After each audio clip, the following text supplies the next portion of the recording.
J'ouvre le second débat de ce Sens Public. Il porte sur la situation humanitaire de plus en plus catastrophique à Gaza. Les bombardements, la malnutrition, les maladies ont fait des dizaines de milliers de morts, dont beaucoup de femmes et d'enfants. Tous espèrent un cessez-le-feu, une trêve que le Hamas et Israël refusent pour l'instant de signer. Reda Amraoui. Apaisement, calme, cessez-le-feu, c'est ce que réclament de nombreux chefs d'État à propos du conflit israélo-palestinien. Avec comme objectif calendaire le mois sacré du Ramadan, qui débute dans 4 ou 5 jours et qui pourrait être synonyme de trêve dans ce conflit. Une hypothèse envisagée notamment par le président turc Recep Erdogan.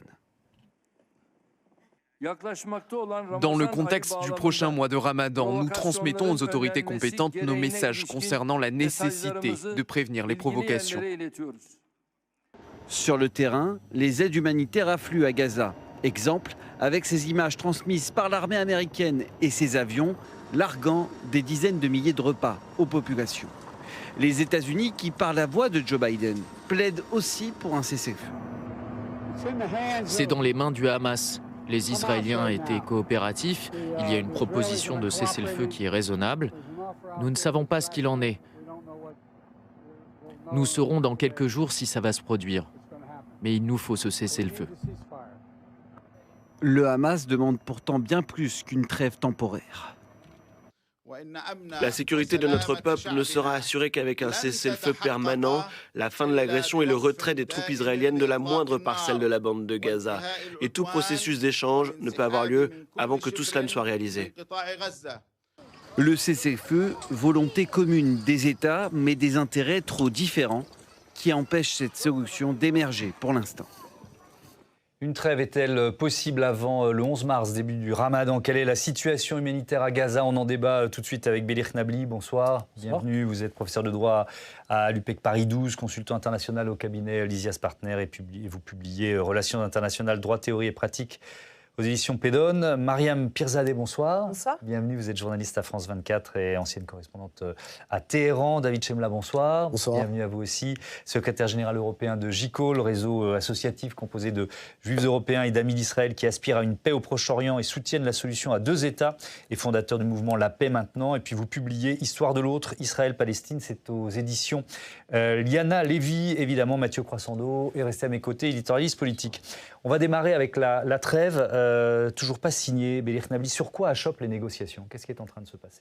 Ça a été bien résumé par la petite présentation qu'on a écoutée, à savoir qu'en gros, le Hamas essaie quand même de ne pas céder finalement à une forme d'urgence, l'urgence humanitaire, parce qu'il faut bien imaginer que la population civile de manière informelle, met la pression aussi sur le Hamas pour conclure un accord. Sauf que cet accord doit revêtir aussi une forme de victoire politique pour le Hamas, sinon il n'a rien gagné derrière cette opération, eu égard au rapport de force militaire. Donc il essaye d'obtenir quelque chose. Ce quelque chose, c'est plus qu'un simple cessez-le-feu. C'est grosso modo, finalement, le fait d'obtenir le fait que la guerre ne reprendra pas après le Ramadan, d'une certaine manière, et obtenir un cessez-le-feu définitif. Mariam Pirzadeh, est-ce que la pression américaine, on voit qu'elle est en train de changer de nature? Depuis quand? Pourquoi? Parce que ça a des conséquences sur la campagne électorale de Joe Biden, parce que le blanc-seing accordé à la politique israélienne depuis 5 mois, ça fera 5 mois demain, a des conséquences sur l'électorat. On l'a vu dans le Michigan, lors de la primaire démocrate. Pour la première fois, il y a eu un bulletin non engagé. Alors le Michigan, c'est particulier parce que c'est la plus forte communauté musulmane des États-Unis, donc ça montre bien que ça a des conséquences. Joe Biden, à la fois, il a été beaucoup plus catégorique sur cette trêve la semaine dernière.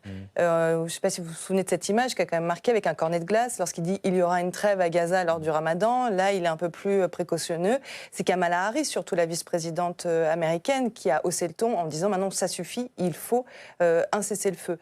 Mais on voit bien qu'ils n'ont pas de prise en fait sur les décisions que prennent les autorités israéliennes. En témoignent les largages d'aide humanitaire par les airs, de l'aide américaine qui arrive par les airs des États-Unis, aide à acheminer l'aide humanitaire via des avions. Donc ça prouve bien leur impuissance à avoir une quelconque pression sur le gouvernement, le cabinet de guerre de Benjamin Netanyahou, et empêcher, permettre que cette aide arrive et empêcher ce blocus israélien aux frontières de Gaza. David Chemla, comment les familles des otages israéliens vivent cette période? Ça fait combien de temps qu'il n'y a pas eu de nouvelles de celles et ceux qui restent pris en otage? 150 jours, il y a 2 jours que ces otages sont pris, dont on n'a aucune nouvelle, on ne sait pas qui est vivant, qui ne l'est pas.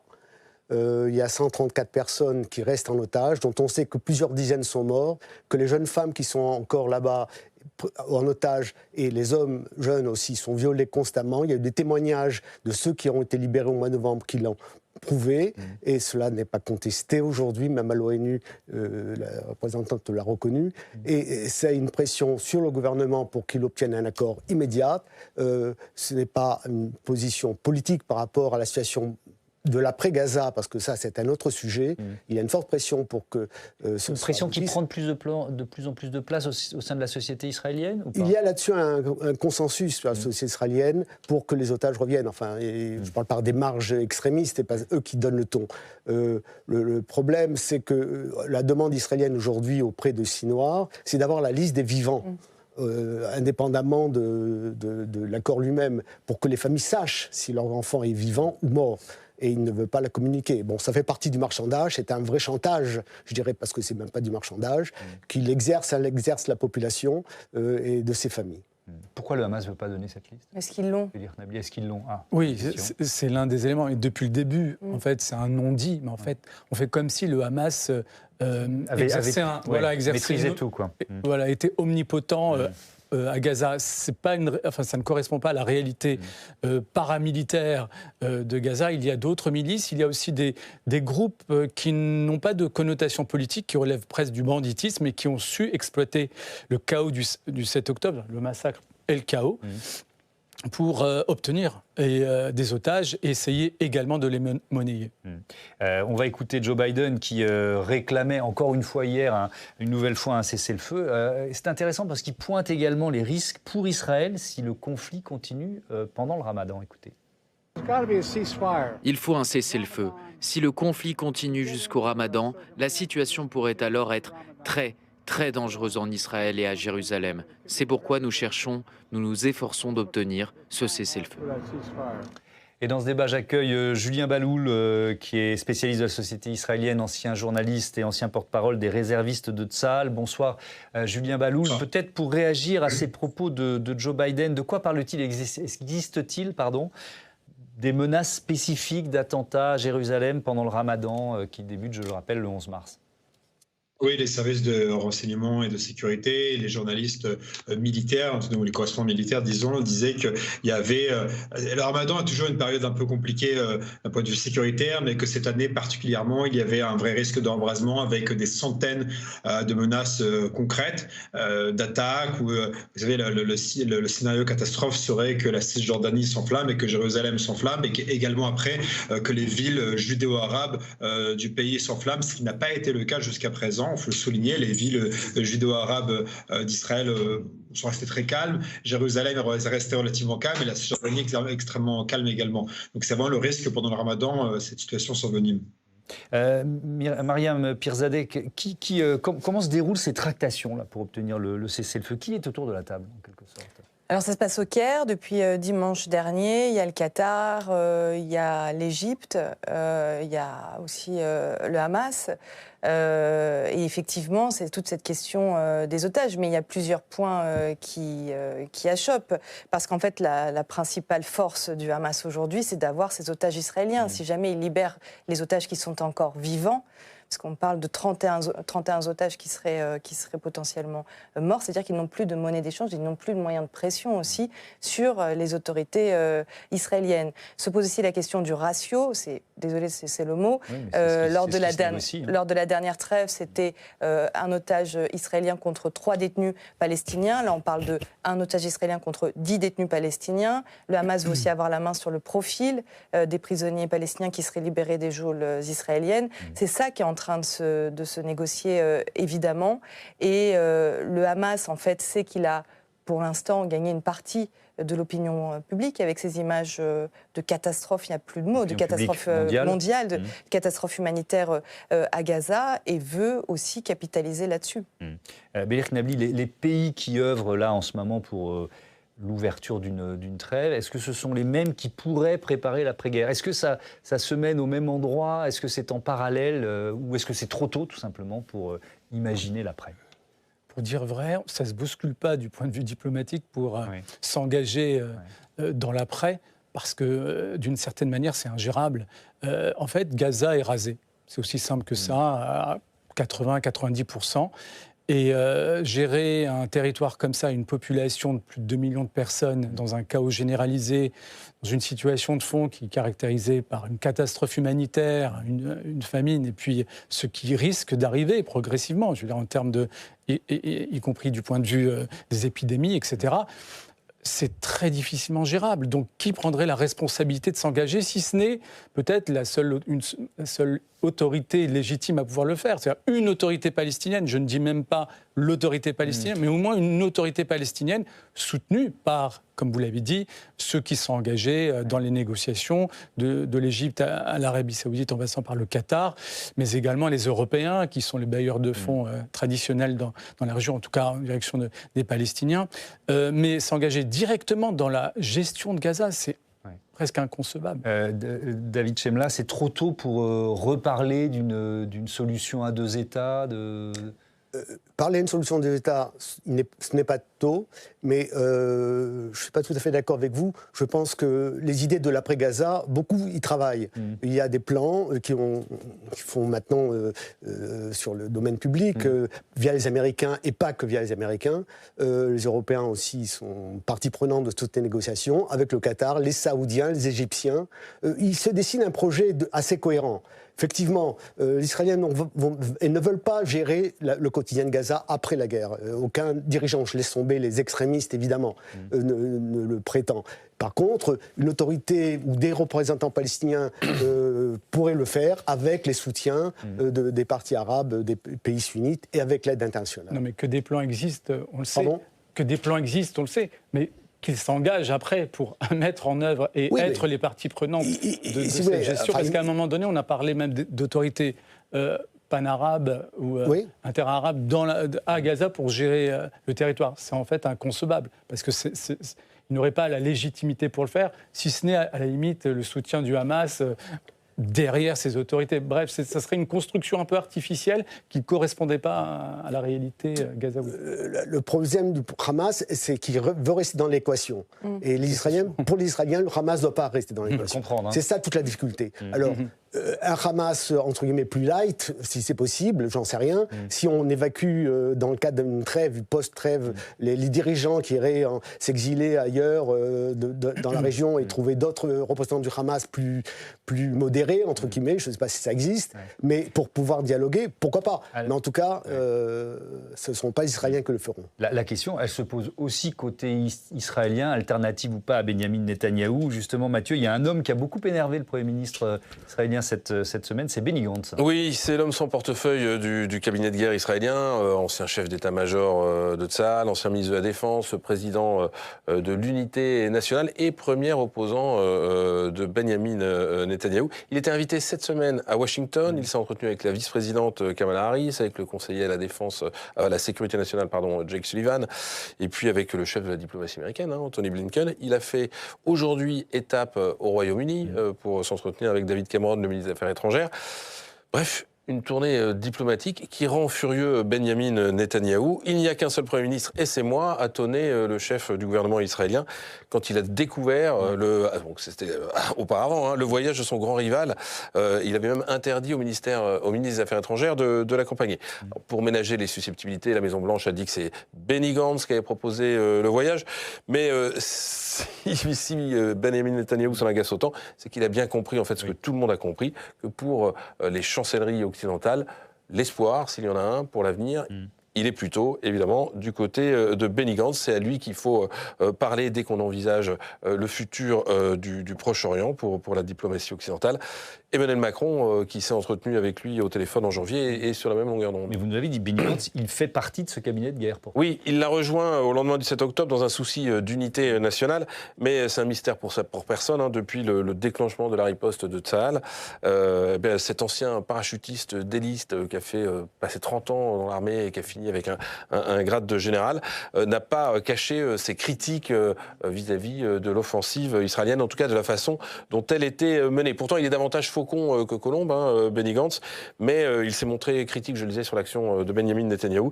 Il l'a récemment appelé à présenter une stratégie de sortie du conflit différente, estimant que la seule offensive militaire ne suffirait pas à faire libérer les otages.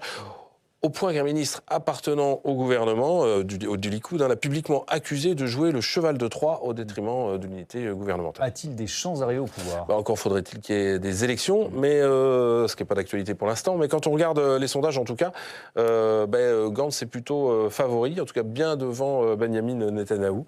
Même si les Israéliens soutiennent encore massivement la poursuite de l'effort de guerre, ils sanctionnent lourdement dans les enquêtes d'opinion le Premier ministre.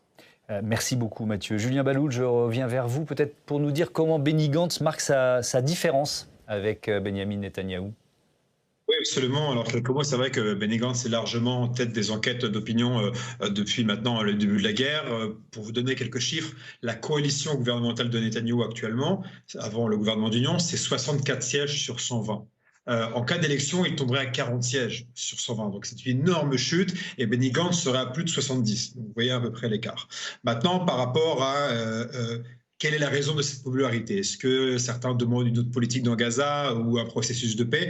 En fait, les Israéliens sont assez unis autour de la question donc, des otages, comme vous l'avez dit tout à l'heure, autour de l'objectif de la destruction du Hamas. Et la popularité de Benny Gantz n'est pas un désaveu de la guerre, mais c'est plutôt un désaveu de l'élite politique qui a échoué à nous protéger le 7 octobre.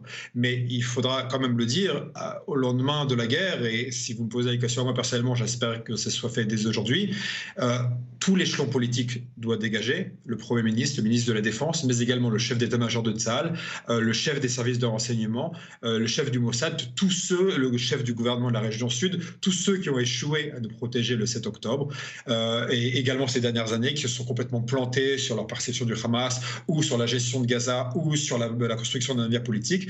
Tout ce leadership politique et militaire doit dégager. Et le plus vite sera le mieux, à mon sens, notamment si demain il y a d'autres guerres au Liban. On ne peut pas faire la guerre avec ceux qui ont échoué à nous protéger. Et enfin, un dernier mot là-dessus. Vous savez, on en apprend un peu plus sur l'échec des services de renseignement.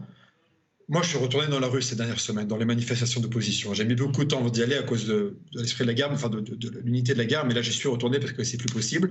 Non pas que je sois contre la destruction du Hamas, mais les personnes qui ont échoué à nous protéger sont celles qui aujourd'hui mènent la guerre. Et on sait aujourd'hui que des soldats, notamment de Baran, les femmes, avaient donné l'alerte, notamment sur ce qui se passait dans la bande de Gaza avec le Hamas, et qu'elles n'ont pas été écoutées par les plus hauts gradés. Ces soldats, aujourd'hui, elles ont été tués, violés, kidnappés, ou traumatisés ou blessés, et ces hauts gradés sont encore en poste à Tsahal. Pour moi, c'est insupportable. Merci de ces informations, Julien Baloul. Mariam Pirzadeh, qu'est-ce qui va se passer ? Il y a des commissions, il y a des enquêtes, il y aura des enquêtes visant notamment Benjamin Netanyahou. C'est à peu près certain. La démocratie israélienne devrait fonctionner. Oui, Julien Baloul l'a très bien expliqué. Il vit là-bas, il le vit au quotidien. Cette information qu'il y allait avoir une attaque et comment se sont passées ces attaques, il les avait. Ils ne les ont pas écoutés, ils ne les ont pas pris au sérieux. Donc il va y avoir effectivement un temps de l'enquête. Mais là, ça fait déjà 5 mois. On est dans le temps de la guerre. On n'arrive pas à entrevoir la fin de la guerre. On est dans un temps long. Quand est-ce qu'il y aura cette commission? Benjamin Netanyahou est toujours en place. Il sait très bien qu'il est extrêmement impopulaire. Les manifestations... il n'est pas impopulaire Netanyahou non plus du tout. Il est impopulaire. Il est complètement impopulaire. C'est ce que je dis. Oui, c'est ce que c'est. J'ai eu peur. Il est totalement impopulaire. Oui. Les familles d'otages ne comprennent pas qu'il favorise en fait ces actions militaires et n'arrive pas à ramener les otages en Israël. Oui, il y aura des commissions. Enfin, j'espère que pour le pays il y aura des commissions parce que c'est un échec collectif de tous les services de renseignement parce qu'il n'y a pas que le Mossad, il y a aussi. Alors, il y a effectivement ce qui s'est passé avant le 7 octobre, et puis il y a ce qui se passe à Gaza depuis, et là aussi la question de suite judiciaire la plus internationale se pose. Je vais redonner les chiffres du ministère de la Santé du Hamas qui affirme que la guerre a fait plus de 30 000 morts, plus de 72 000 blessés, et qui parle de 70% des personnes tuées qui seront des femmes et des enfants. Bélir Nabli, est-ce qu'on peut imaginer des poursuites de Benyamin Netanyahou devant la justice internationale ? Alors, d'abord, il faudrait rappeler peut-être pourquoi il y a le changement de tonalité dont vous avez parlé du côté de Biden et des chancelleries occidentales en général. Il s'est passé un événement qui passait plus ou moins sous les radars du point de vue médiatique. C'est quand même une décision de la Cour internationale de justice. Avec l'Afrique du Sud. Exactement, suite à la requête de l'Afrique du Sud, qui a abouti à une décision historique, dans la mesure où un risque de génocide a été reconnu officiellement, formellement, juridiquement, eu égard à ce qui se passe à Gaza. Donc on est face à un risque de génocide. Or, depuis cette décision, l'armée israélienne n'a pas remis en cause sa stratégie. Parce que là, on parle beaucoup en termes de sécurité d'Israël, le 7 octobre, l'après, etc. Le problème, c'est que pour l'instant, eu égard au comportement des soldats israéliens à Gaza, on est face à des crimes internationaux qui se répètent au quotidien. On est face à une situation de risque de génocide. Et aucune remise en cause, aucun débat n'est né en Israël, démocratie, État de droit officiellement, n'est né suite à cette décision. Du côté occidental, on a quand même vu qu'il y avait un problème. Parce qu'on pourrait être associé à une éventuelle procédure ? Juridiquement, il y a le statut de complice, il y a la complicité de génocide qui se dessine. Et devant la Cour internationale de justice, un certain activisme continue de la part d'un certain nombre d'États. Et les chancelleries occidentales sont confrontées à la contradiction qui est la leur en la matière, à savoir notamment, d'un côté, mettre en l'accent sur la situation de catastrophe humanitaire subie par les Palestiniens de Gaza, mais qui n'est pas liée à une catastrophe naturelle, elle est liée à un blocus total dont l'armée israélienne assume pleinement la responsabilité, mais qui, en même temps, chancellerie occidentale, ne tire aucune conséquence de cette situation, notamment en adoptant des sanctions. Aucune sanction n'a été adoptée, si ce n'est symboliquement, côté américain, français, on a décelé quelques colons qui seraient violents, ce qui est très intéressant par rapport à notre discours manifestement contradictoire. On a créé quand même officiellement 2 types de colons en Israël, ceux qui seraient donc violents et ceux qui ne le seraient pas, mais qui seraient malgré tout en contradiction avec le droit international. Ça n'a aucun fondement en droit international, mais c'est quand même le produit de discours schizophréniques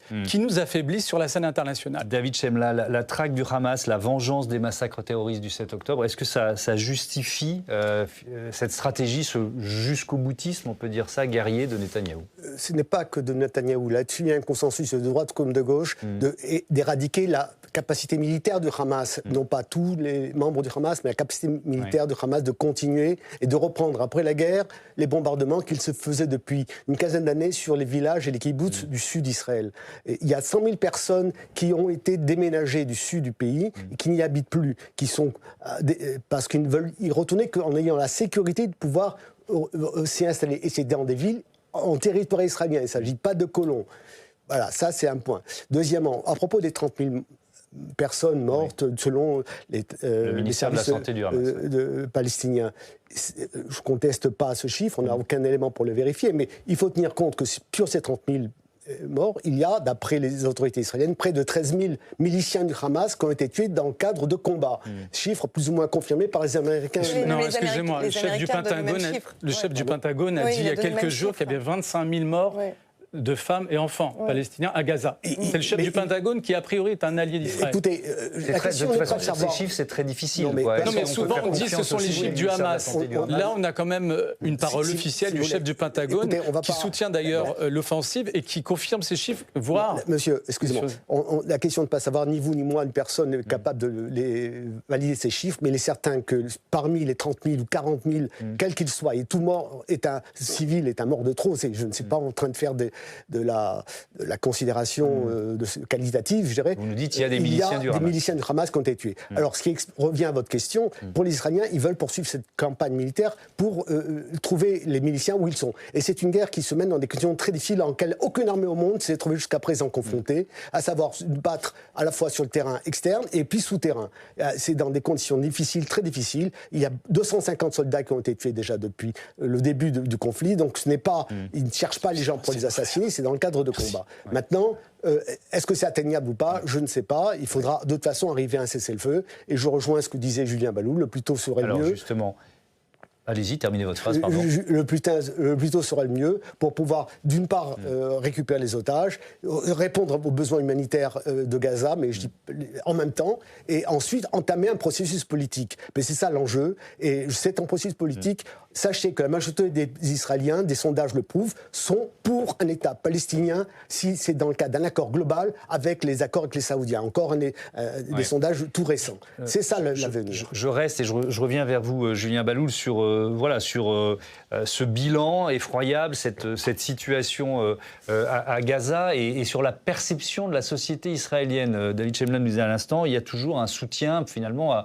pour l'opération militaire. Ça ne s'effrite pas malgré l'horreur, malgré les images qu'on peut voir les uns et les autres? On peut dire plusieurs choses. Je permets de polémiquer d'abord sur les nombres de morts. Je vois les images qui arrivent, on voit les images de malnutrition d'enfants à Gaza. Je suis père, j'ai des enfants.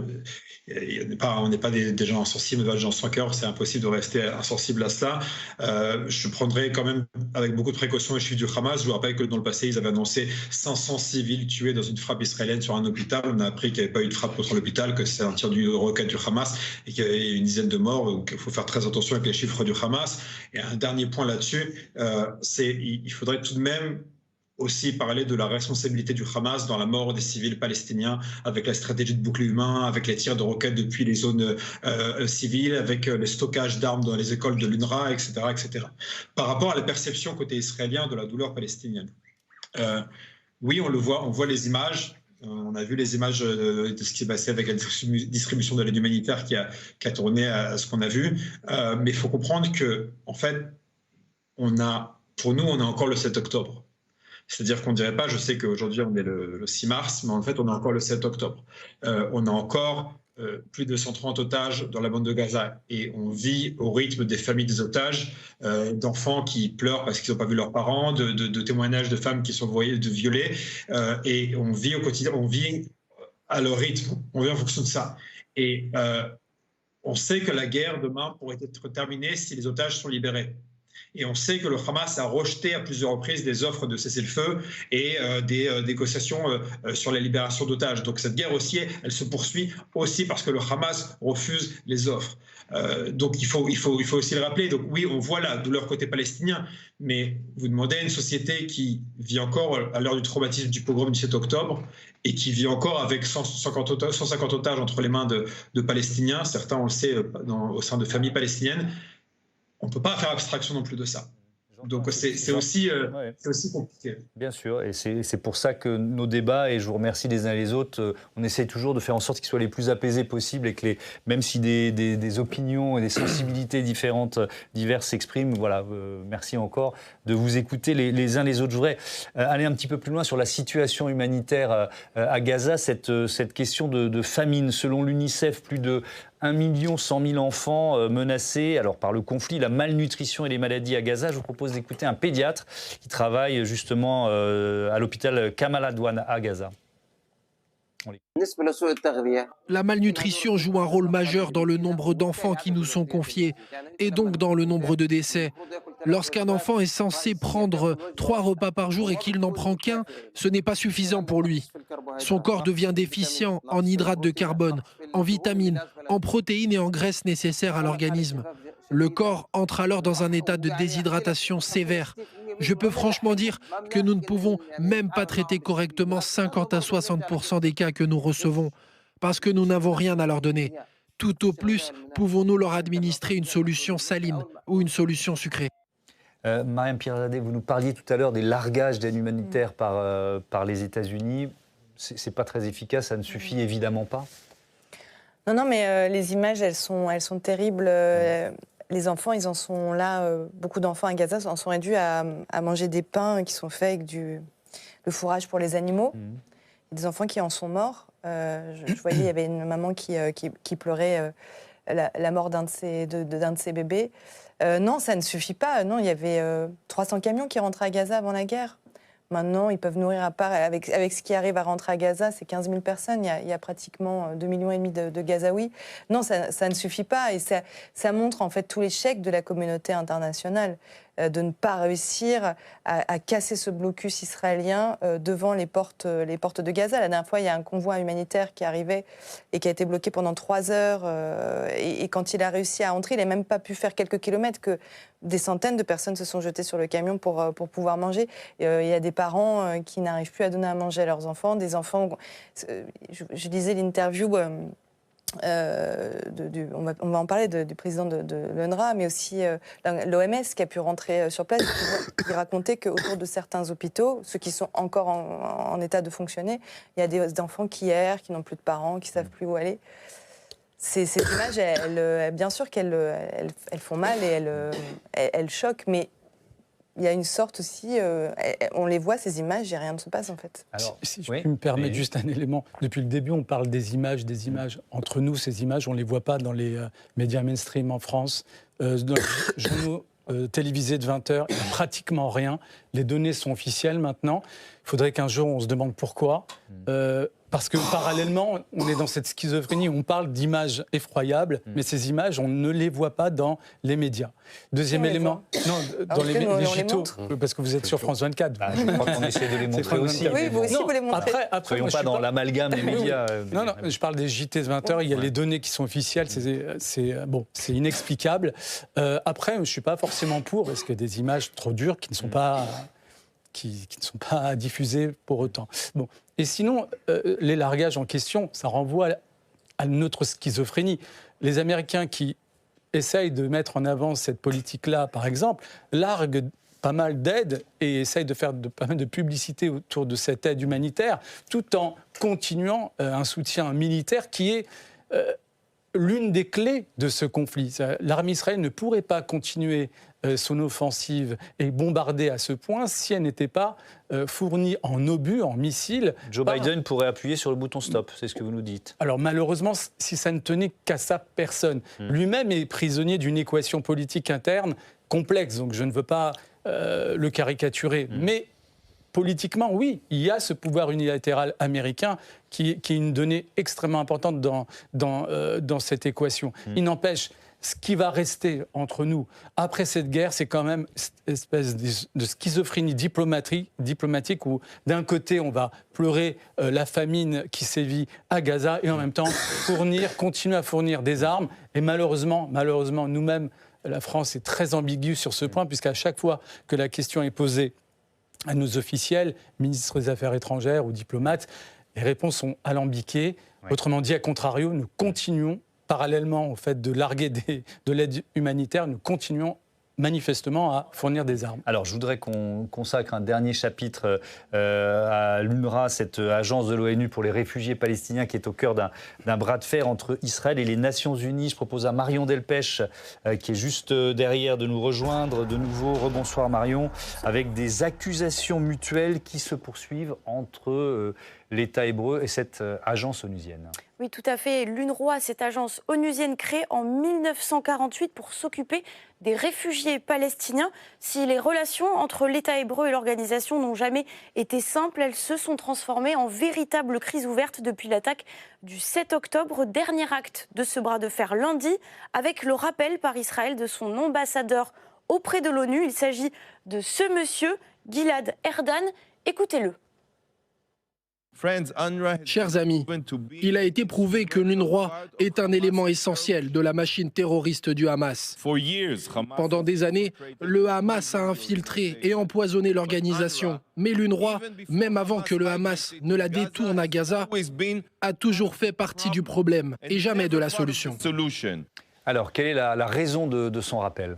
Eh bien, le gouvernement israélien accuse l'ONU de tenter, je cite, de passer sous silence un rapport sur les viols massifs commis par le Hamas, un rapport dont les conclusions auraient finalement pu apaiser les critiques puisqu'il donne en partie raison à Israël en estimant avoir de bonnes raisons de croire que des crimes sexuels ont bien été commis le 7 octobre sur des victimes israéliennes et sont certainement toujours en cours, sous-entendu, et bien sûr les otages femmes, pas suffisant pour Israël qui réclame le retrait immédiat et impératif de l'UNRWA de la bande de Gaza. En se basant sur les services de renseignement, le porte-parole de l'armée israélienne accuse l'agence d'employer des terroristes appartenant à des groupes tels que le Hamas. Écoutez-le. Plus de 450 employés de l'UNRWA sont des agents militaires de groupes terroristes à Gaza. Plus de 450. Il ne s'agit pas d'une simple coïncidence. C'est systématique. Il est impossible de prétendre que nous ne savions pas. Alors, il y avait déjà des accusations qui planaient sur l'UNRWA depuis la fin du mois de janvier.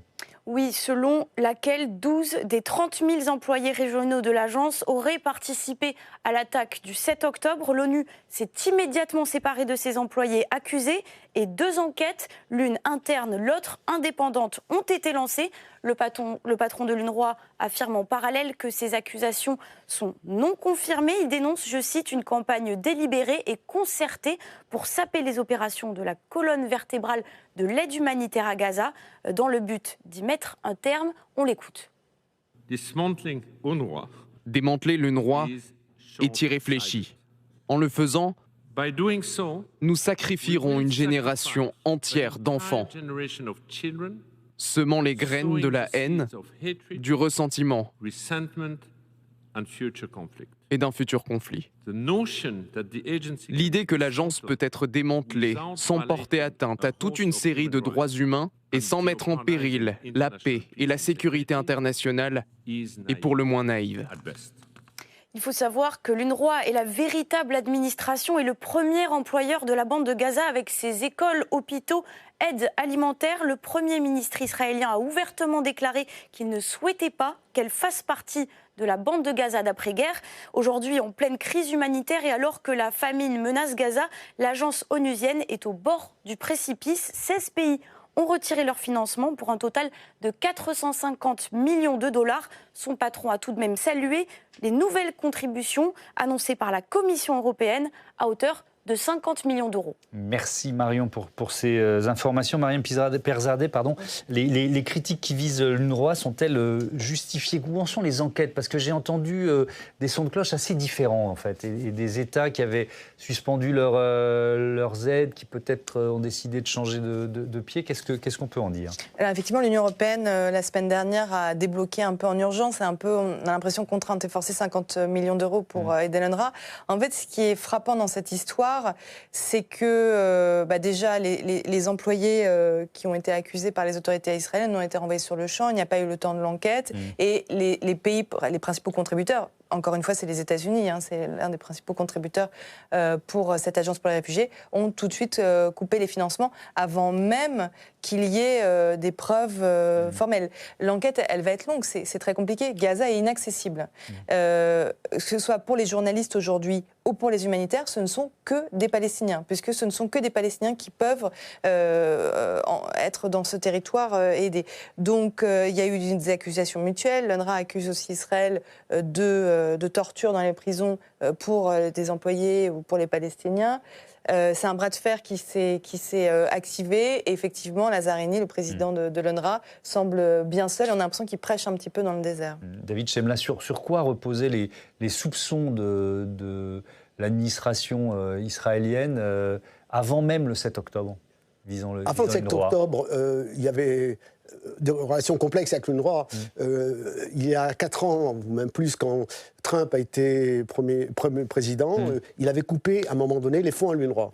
Et Netanyahou avait envoyé des représentants dans différentes capitales européennes pour qu'ils remplacent les financements que les Américains avaient arrêtés à l'époque. Donc Israël n'a pas toujours coupé les fonds à l'UNRWA, au contraire, c'est toujours appuyé sur l'UNRWA, mais c'était dans une logique de soutien aussi au Hamas, puisqu'il laissait les valises de dollars du Qatar entrer dans Gaza en pensant avoir une paix économique et garder une situation sous contrôle. Le 7 octobre a montré l'échec complet de cette politique. Et bon, ensuite, ce qui s'est passé le 7 octobre, il y a des enregistrements qui ont été faits de représentants de l'UNRWA qui ont violé et pas seulement, et kidnappé des Israéliennes le jour du 7 octobre. Ces enregistrements sont passés sur les télés israéliennes, on les a entendus, ce sont des preuves.